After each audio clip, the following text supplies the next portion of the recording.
बिस्मिल्लाहिर्रहमानिर्रहीम, अस्सलाम वालेकुम। इमरान खान ने हस्बे वादा फाइनल कॉल दे दी है। वो 28 अक्टूबर बरोज़ जुमे को लिबर्टी चौक लाहौर में महफिल लगाएंगे और पूरा दिन लाहौर की सड़कों पर मार्च करते आज़ादी चौक पहुंचकर पहला पड़ाव करेंगे, जहां से वो अगले दिन यानी 29 अक्टूबर बरोज़ हफ्ते को बरास्ता GT रोड इस्लामाबाद के लिए रवाना होंगे। पंजाब में इस वक्त तहरीक इंसाफ की हुकूमत है। यही वजह है कि इमरान खान इस बार पेशावर के बजाय लाहौर से आगाज़ कर रहे हैं। मगर दिलचस्प बात यह है कि गिराना वो वफाकी हुकूमत चाहते हैं, मगर 8 दिन वो उसी पंजाब की सड़कों पर रहेंगे जहां पहले से ही उनकी अपनी हुकूमत है। वो शहर शहर पड़ाव डालेंगे, लोग इकट्ठे करेंगे और अपने दावे के मुताबिक मुल्की तारीख का सबसे बड़ा अवामी समंदर इस्लामाबाद लाने की कोशिश करेंगे। इमरान खान लगभग 4 नवंबर को पंजाब और खैबर पख्तूनख्वा की जानिब से एक ही वक्त में इस्लामाबाद हल्ला बोलने की तैयारी कर रहे हैं। उनका मानना है कि उनके लाखों लोगों के सामने राना सनाउल्लाह के 13,000 पुलिस एहलकार कुछ नहीं कर सकेंगे। वो रेड जोन में दाखिल ना होने का भी ऐलान कर रहे हैं, मगर लीडर तो वही होता है जो अपनी बात से फिर जाए, यानी हालात देखकर यू टर्न ले ले। शहबाज सरकार के लिए ये एक मुश्किल वक्त है। पंजाब और खैबर पख्तूनख्वा से होने वाली यलगार को संभाल पाना राना सनाउल्लाह के लिए इस बार आसान नहीं होगा। हालात को देखते हुए सुप्रीम कोर्ट ने भी खुद को सियासत से दूर कर लिया है और हुकूमत को बिल्कुल मुफ्त मशवरा दिया है कि वो सुप्रीम कोर्ट के बजाय इमरान खान से रुजू करें, मुज़ाकरात करें और सियासी मामलात सेटल करें। हसीन इत्तफाक देखिए कि सन 2014 में जब इमरान खान ने अपना पहला मशहूर ज़माना धरना दिया था, तब भी चीनी सदर ने CPEC के लिए पाकिस्तान आना था और आज भी मुल्क उसी दौराहे पर खड़ा है। नवंबर में पाकिस्तान, चीन और सऊदी अरब के साथ मिलकर CPEC मंसूबों को असर-ए-नौ शुरू करने जा रहा है।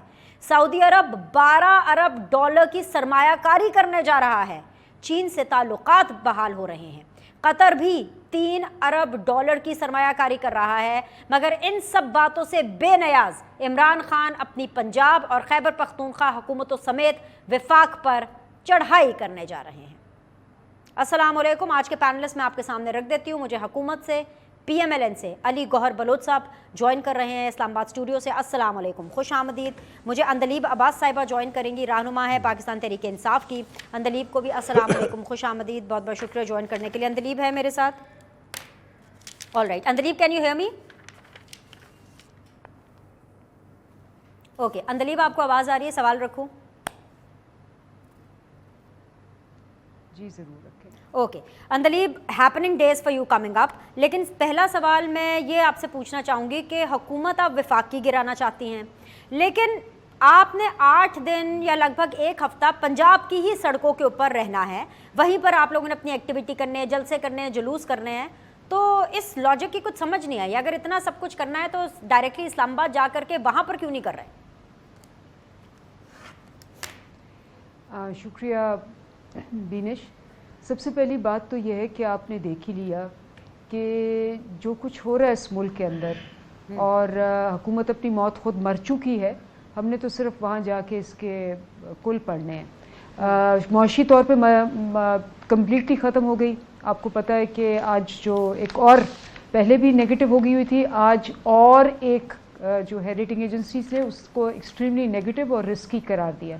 फिर आपने देखा जो बॉन्ड्स हैं हमारे, जो क्रेडिट रेटिंग बॉन्ड्स होते हैं, वो इस वक्त 60% डिस्काउंट पे मिल रहे हैं, यानी कि वो मुफ्त भी नहीं कोई ख़रीदने को तैयार है। तो इन्वेस्टमेंट तो आपकी पूरी ज़ीरो हो गई। फिर आपकी जो इंडस्ट्रियल ग्रोथ हमारे ज़माने में 10.1% थी, वो 0.07% रह गई।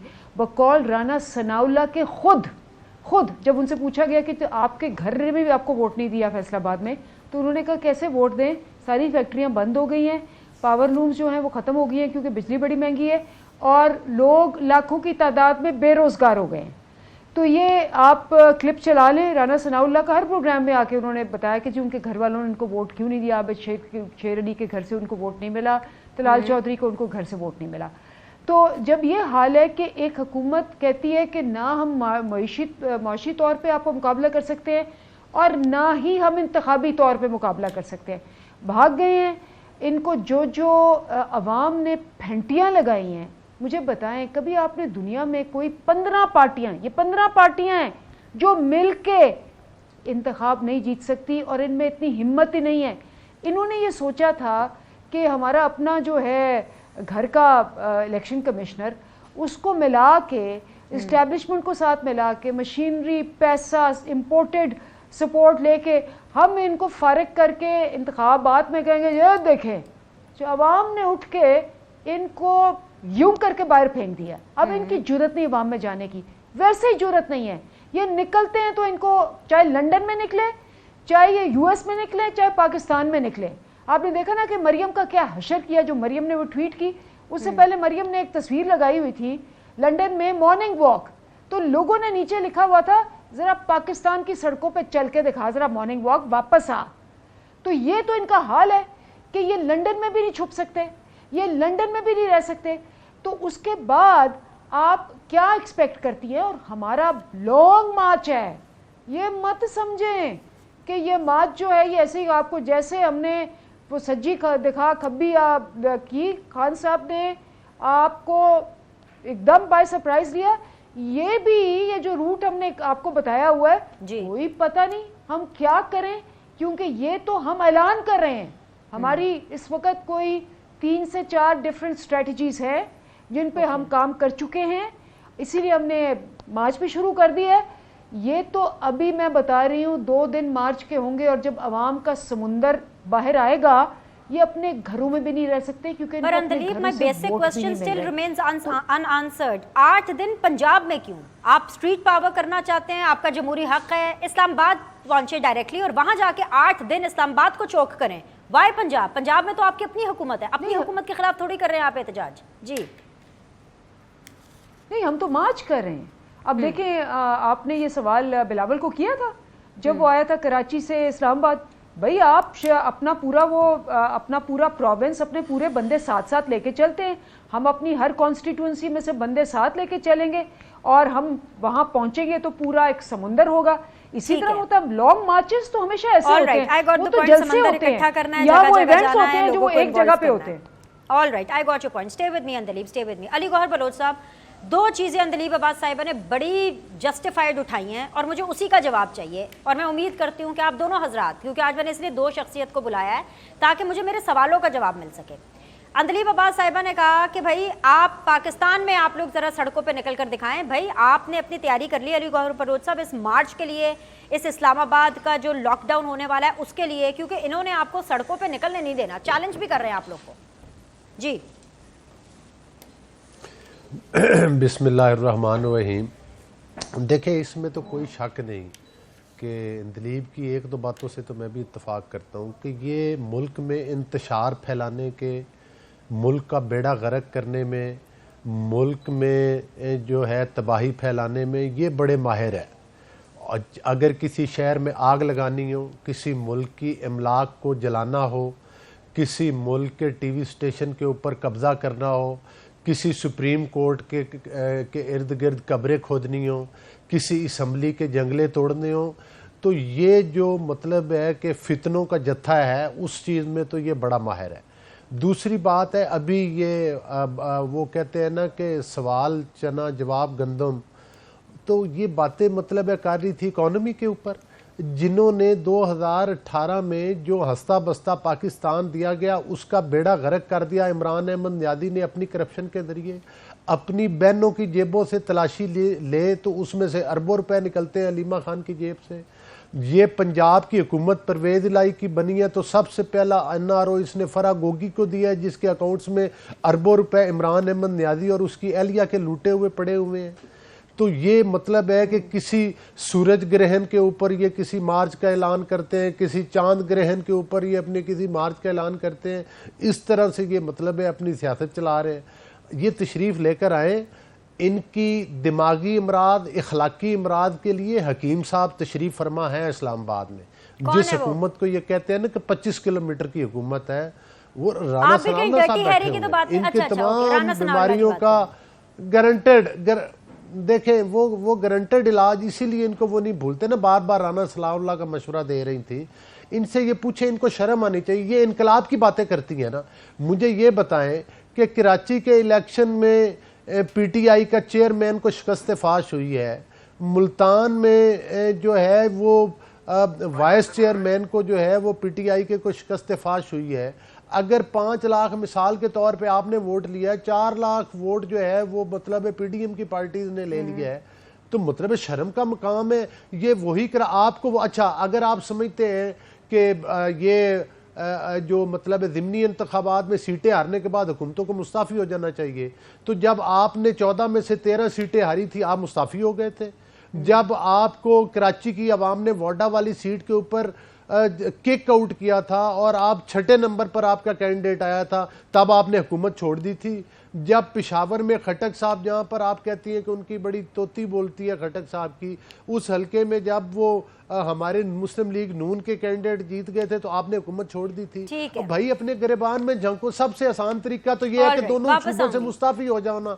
तो फिर तो कहें भाई आप सबसे पहले अपनी हुकूमतें खत्म करें। आप मजे लेने के लिए सेनेट में बैठे हैं, आप हुकूमती वसाइल के ऊपर खूनी मार्च करने जा रहे हैं। आप केपीके के वसाइल के ऊपर, आप पंजाब बारी बारी कर लेते हैं ना, आप पंजाब के वसाइल के ऊपर, आप पंजाब के अवाम के वसाइल के ऊपर इस मईशत का बेड़ा गर्क किया इमरान अहमद नियादी की करप्शन ने। इस ओके ओके, देखिए मेरी गुजारिश सुनिए, इस मुल्क की मईशत का बेड़ा किसने किया?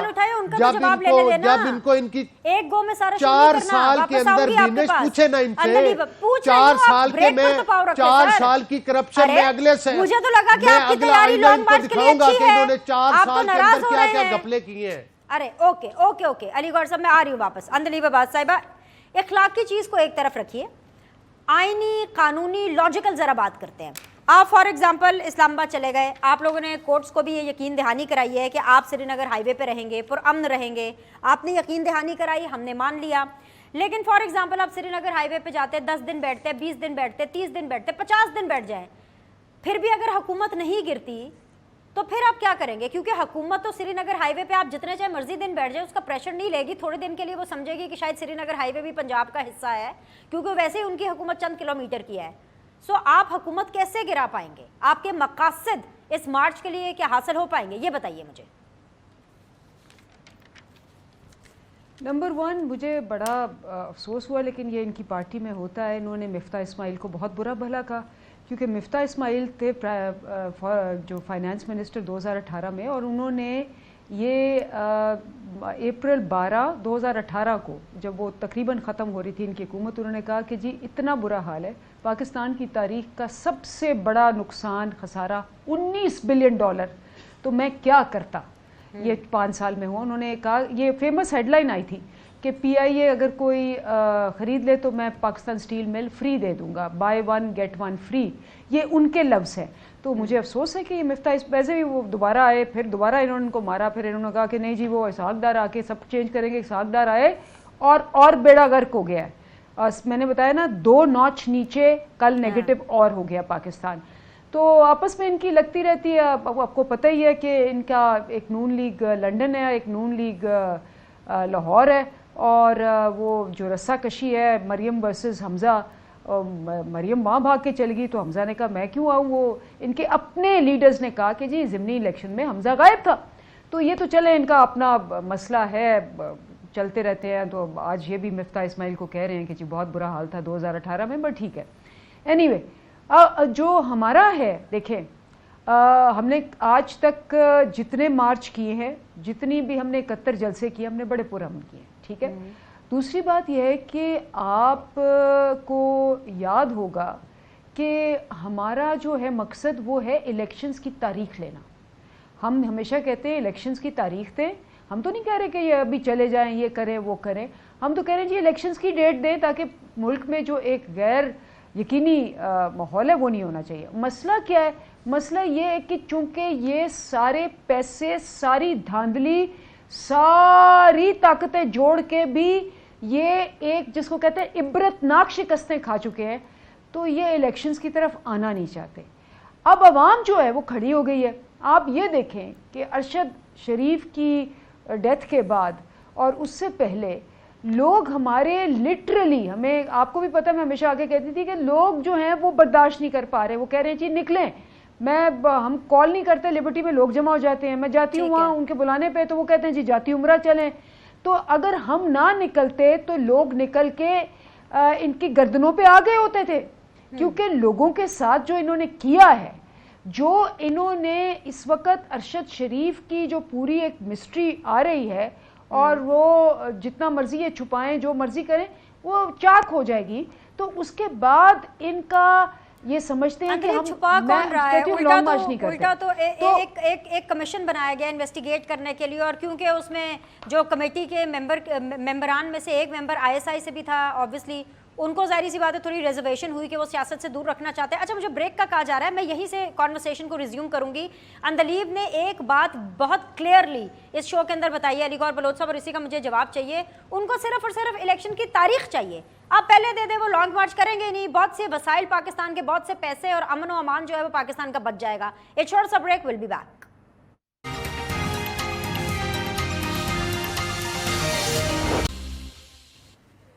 ब्रेक के बाद जो आप लोग को खुशामदीद कहते हैं। आप देख रहे हैं सीधी बात बीनर सलीम के साथ, और आज सीधी बात जोन में है जी अंदलीब अब्बास साहिबा एंड अली गौहर बलोच साहब। अली गौहर बलोच साहब, इलेक्शंस की डेट दे देना इनको, बस इनको सिर्फ डेट ही तो चाहिए। एक रीजनेबल से इनका मुतालबा है, आप उसको इतना च्युइंगम की तरह खींचते चले जा रहे हैं कि आप देखें ना, लॉन्ग मार्च जो है वो गले पड़ गया अब आपके। दे इनको डेट। देखें, बात ये है कि बिल्कुल अंदलीब साहिबा की ये तो बड़ी जायज़ बात है कि वो इलेक्शन की डेट का जो मुतालबा करती हैं, तो अगर उनको डेट याद नहीं है तो डेट तो इनको मैं दे देता हूँ इनके प्रोग्राम में। डेट इंशाल्लाह अगले साल अक्टूबर में इलेक्शन हो जाएंगे, इसी महीने में अक्टूबर तक, नवंबर तक हो जाएंगे इलेक्शन। यही आइनी तारीख यही बनती है और यही तारीख है, और यही मैं इनसे गुजारिश करूँगा कि इसी तारीख का इंतज़ार करें। उसकी वजह यह है कि इनकी किसी भी गैर आइनी प्रेशर के ज़रिए, किसी भी इनके ड्रामे के ज़रिए इनको अर्ली डेट नहीं मिल सकती। अगर ये इस चीज़ का जवाब है इनका कि इनकी पॉपुलैरिटी ज़्यादा है और अवाम फिर इसके, ये तो कहते थे कि इनकलाब, अगर ये समझते हैं कि 2-3 सीटें जीतने से इनकलाब आ जाता है, और जिसमें से भी इनके लिए शर्म का मकाम है कि इमरान अहमद नियाज़ी साहब खुद हारे भी हैं इलेक्शन कराची से, और इनके वाइस जो प्रेसिडेंट हैं वो मुल्तान से इलेक्शन हारे हैं, फिर भी ये कहते हैं कि अवाम हमारे साथ खड़े हैं। जो बाकी सीटें अगर कहीं नून लीग ने वाकई कहीं लूज़ की हैं तो बड़े क्लोज मार्जिन से भी लूज़ की हैं। तो बात करने का मकसद ये है कि ये इनकलाब, ये तो बात तय होगी कि इनकलाब भी नहीं है। फिर दूसरी बात यह है कि मैं पहले सेगमेंट में बात कर रहा था कि अगर ये इतने ही बज़िद हैं कि इलेक्शन लाजमी, तो फिर एक बड़ा आसान तरीका था जिसके ज़रिए अगर इनका मकसद वाकई ये सिंसियर है कि ये इलेक्शन अर्ली चाहते हैं, तो उसके लिए था कि ये अपनी दोनों सूबाई हुकूमतें ख़त्म करते, और जब सूबाई हुकूमतें ख़त्म हो जाती तो फिर एक जवाब बनता था। तकरीबन ऑलमोस्ट पंजाब और KPK तो मिला के पूरा तकरीबन आधा मुल्क तो बन जाता है ये आधे से ज़्यादा आबादी के लिहाज से, तो फिर उसमें तो इलेक्शन ऑटोमेटिक हो जाने थे। लेकिन एक तरफ ये आपको मशवरा भी दिया जा रहा है, प्लीज मेरा एक सवाल ले लें। तो अदालतों में गए। हाँ, मेरा एक सवाल ले लीजिए। जी जी, आपको मशवरा भी मिला है, वैसे तो आप सुप्रीम कोर्ट जाते हैं इनकी शिकायतें लगाने के लिए कि देखें जी 25 मार्च को भी इन्होंने ऐसे कर दिया, 25 मई को भी इन्होंने देखें दरख्तों को आग लगा दी, ऐसे कर दिया। आप इनको, सुप्रीम कोर्ट ने जो है भाई आप लोगों को आज लाल झंडी दिखाई है, और उन्होंने सीधा आपको बोला है कि बजाय हमारे पास आने के आप PTI को, इमरान खान को इंगेज करें। जब बड़े कोई मशवरा देते हैं, क्योंकि सुप्रीम कोर्ट बड़ी होती है, तो उसको मान लेना चाहिए। आप मानेंगे उनका मशवरा, आप इमरान खान साहब से डायलॉग, बातचीत, उनको इंगेज करेंगे? आप ना करें, राना सनाउल्लाह साहब कर लें। जी देखें, वो तो आपने ठीक कहा है कि असल हकीम तो वही है जिनकी ज़ुबान ये समझते हैं, लेकिन गुजारिश ये है कि पुरअमन एहतजाज करना तो हर पार्टी का हक है, और यही सुप्रीम कोर्ट ने ना किसी को झंडी दिखाई है ना किसी को ग्रीन सिग्नल दिया। उन्होंने यही कहा है कि भाई आप कोई भी पुरअमन एहतजाज नहीं, मतलब है कि पुरअमन एहतजाज करें, कोई भी हंगामा राई ना करें। पुरअमन एहतजाज हर पार्टी का हक है, ये आकर आएँ, अपना मार्च लेकर आएँ। वैसे तो देखें ना, एक तरफ सिंध में सैलाब की तबाहकारियाँ हैं, बलूचिस्तान के अवाम है, आज अवाम इनसे ये पूछते हैं कि जो वो फ्रॉड करके गया इमरान अहमद नियाज़ी कि मैंने इतने अरब रुपया सैलाब ज़दगान के लिए इकट्ठा किया है, अंदलीब साहिबा को कहें कि वो उतने अरब की स्लिप ही दिखा दें कि किस बैंक में और किस किस आदमी को पैसे मिले। 1 रुपया नहीं मिला। मतलब है कि जो लोग ज़कात के पैसों में दुबई में जुआ खेलते हुए पकड़े गए, वो मुल्क में ईमानदारी के भाषण देते हैं। जो लोग जिन्होंने बाहर से आया हुआ कोरोना का अरबों रुपए का फंड इस इमरान अहमद नियाज़ी ने हड़प कर लिया, और इन्हीं के टाइम में जो एडिटर जनरल ऑफ पाकिस्तान में थे, जो इनकी हुकूमत थी, उन्होंने कहा कि इसमें करप्शन हुई है। सोनामी ट्रीज में अरबों रुपए खा गए हैं, हड़प कर गए, और फिर हमसे पूछते हैं कि मईशत का भट्टा किस तरह से बैठा। आटे और चीनी के नाम के ऊपर अरबों रुपए का फ्रॉड इन्होंने किया, और हमसे पूछते हैं जी मईशत कैसे ख़राब हुई है। भाई मईशत ख़राब हुई है जो आपने पाकिस्तान की तारीख के सबसे बड़े जो कर्जे लिए और एक धेला पाकिस्तान पर नहीं लगाया और सारे हड़प कर गए। और कोई इदारा अगर आपसे ये सवाल पूछता है, FIA वाले अगर इंक्वायरी करने लगते हैं, इनके वो फॉरेन फंडिंग केस के जो 14 अकाउंट्स और सारे घपले पकड़े गए, ये दूसरों को चपड़ासियों के ताने देते थे, इनके चपड़ासी का नाम है मोहम्मद रफीक, जिसका अकाउंट इमरान अहमद न्यादी के साइनों से खुला था। वो अरबों रुपए खाने वाले देखे दुनिया को कहते हैं कि ईमानदार हो जाओ। और भाई तुम्हारे तो अंग अंग में करप्शन है, और ये पाकिस्तान का वाहिद लीडर है जो करप्शन की वजह से जिसको नहल करार दिया है। अंदलीब अवाज साहिबा, ये अली गौर बलोच साहब भी कह रहे हैं, you have to walk the talk. Okay Ali Gaur Baloch sahab, आपने अंदलीब मुझे एक वजह बताई कि आप लोग को इलेक्शन की डेट चाहिए एंड दैट्स व्हाई आप लोग ये लॉन्ग मार्च कर रहे हैं, लेकिन नवाज शरीफ साहब कह रहे हैं कि आपका मकसद कुछ और है। इमरान खान का मार्च इंकलाब के लिए नहीं, अपनी मर्जी का आर्मी चीफ लगाने के लिए है, ये नवाज शरीफ कह रहे हैं। और साथ ही साथ उन्होंने कहा है कि इमरान खान फॉरेन फंडिंग, तोशा खाना और 50 अरब की डकैती का सबसे बड़ा चोर है। अब आर्मी चीफ अपनी मर्जी का लगाने के लिए ये कर रहे हैं और ऊपर से कह रहे हैं कि जी हमें इंतखाबात की तारीख चाहिए। ये क्या बात हुई अंदलीब? बेनिश, वो कहते हैं ना कि जो इंसान खुद होता है वो ही समझता है कि बाकी भी हैं। सारी उम्र आर्मी चीफ्स के साथ खेला, पहले उनको लगाया, फिर उनके साथ क्या नाम है आंखें दिखाई, फिर जब उन्होंने आंखें दिखाई तो फिर बाहर भाग गए। मतलब एक बंदा बाहर बैठा हुआ है 2.5 साल से, और 1 साल से सही भी है, खुद कहते हैं कि सही है, शाम को आ जाएंगे। ज़िद क्या है कि जी मेरे सारी करप्शन माफ़ करो और मुझे अहल करो और फिर सारे इलेक्शंस प्लेट में दो तो फिर मैं आऊँगा। ये ऐसा बंदा है। और ये जो जब ये प्रोग्राम ख़त्म होगा ना, आप इससे पहले एक सर्वे करवा लें, उसके बाद करवा लें। ये इनकी पॉपुलैरिटी ज़मीन बोस हुई इसीलिए क्योंकि ये हर प्रोग्राम में, हर प्रेस कॉन्फ्रेंस में बैठ के इतनी फजूल बातें करते हैं कि अवाम इनको सुनने को तैयार नहीं है। इनका नैरेटिव है ही नहीं सिरे से, और जब वो नैरेटिव नहीं होता तो ये इधर पकड़, उधर पकड़, ये पकड़, वो पकड़। मतलब नवाज शरीफ और ये सारे समझते हैं एक तो अवाम बिल्कुल बेवकूफ़ है, दूसरा उनका हाफिज़ा जो है वो ख़त्म हो चुका है, उनको कुछ याद नहीं है, और उनको भेड़ बकरियों की तरह जिस तरह हमने 40 साल उनको रगड़ा है फिर रगड़ लेंगे। लेकिन वक्त चेंज हो गया, आपको भी पता है, मुझे भी पता है। आज एक 10 साल का बच्चा एक स्मार्टफोन से हम सबसे स्मार्ट है। मैं इससे पहले कि प्रोग्राम ख़त्म करूं, आप ख़त्म करें, ये ख़त्म करें, हमारी सारी बातों का कच्चा छट्टा खोल के उन्होंने एविडेंस के साथ, रिसर्च के साथ पूरी दुनिया में मशहूर कर दिया होता है। तो नवाज शरीफ साहब जब ये ट्वीट लिख रहे थे तो इतनी उनके ऊपर मीम्स आ चुकी थी और इतना कुछ आ चुका था, और उनके हर एक के साथ, काकड़ के साथ, फलाने के साथ, ढिंगने के साथ सारी चीज़ें आ चुकी थी कि वो उसके बाद जो 2 वोट उनको मिलने थे वो भी नहीं मिले। बिकॉज जब आप मुसलसल मुनाफकत करें और झूठ बोलें, फिर आपके साथ यही होता है जो इनके साथ हुआ है कि ये इंतखाबी मैदान से भाग गए हुए हैं। इनके पास सिर्फ एक ज़रिया है, या तो ये मारे पीटें, जैसे इनका एक माशाल्लाह राना सनाउल्लाह, आपको पता है ना, 100 बंदों को गोलियां मारी, 2 औरतों को मुंह पे गोलियां मारी, जिनमें से एक हामला औरत थी।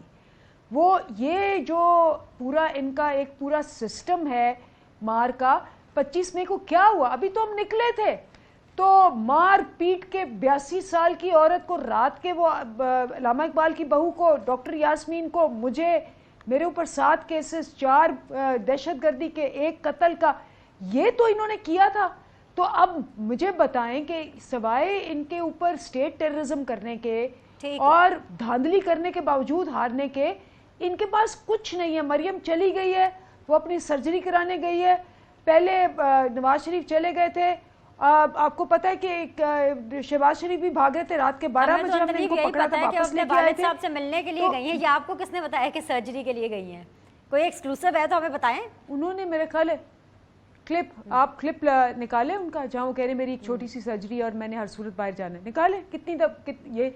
और जब वो जा रही थी, एक मुसाफिर जो साथ था उसने सवाल किया, उसने कहा कि जी आप सर्जरी करवाने जा रही हैं, आपने 30 साल 40 साल में एक अस्पताल यहाँ नहीं बनाया जिससे सर्जरी हो। She had no reply.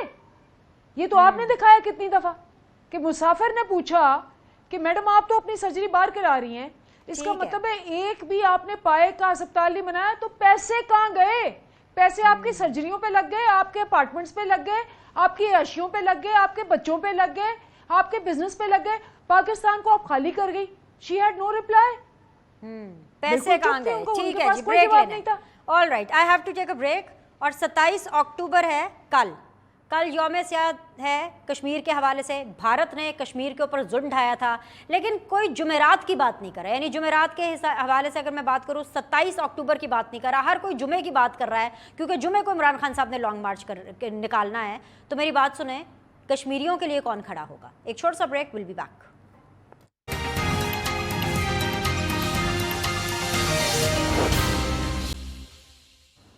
Welcome back जी। अंदलीब अब्बास साहिबा मेरे साथ मौजूद है, अली गौहर बलोच साहब मेरे साथ मौजूद हैं। अंदलीब अब्बास साहिबा, आप 27 अक्टूबर लगता है आप शायद भूल गए हैं, क्योंकि हर कोई जो है वो 28 अक्टूबर की बात कर रहा है, क्योंकि आप लोग का लॉन्ग मार्च है। कश्मीरियों के साथ किसने खड़ा होना है, कश्मीरी बहन भाइयों के साथ किसने खड़ा होना है? आप लोग जुमेरात को भूल गए हैं, जुमे वाले दिन की आप लोग सारे तैयारी कर रहे हैं। देखिए, बिल्कुल आप सही कहती हैं कि पिछले 6 महीने में कश्मीर का नाम नहीं लिया गया। आपको पता ही है कि 2-3 इंस्टेंसेस जो हैं दबा लिए गए हैं। एक तो ये कि यहाँ पाकिस्तान से डेलीगेशन इसराइल गया।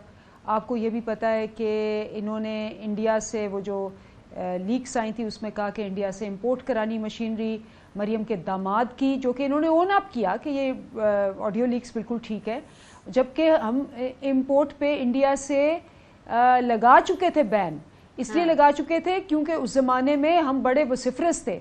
अब मरियम कह रही है कि ये करें, और आगे से शहबाज शरीफ कह रहे हैं कि डॉक्टर तौकीर उनको मशवरा दे रहे हैं कि देखें जब आएगा ना इसहाक डार तो वो फिर तरीके से मैनेज कर लेगा ये ट्रेड।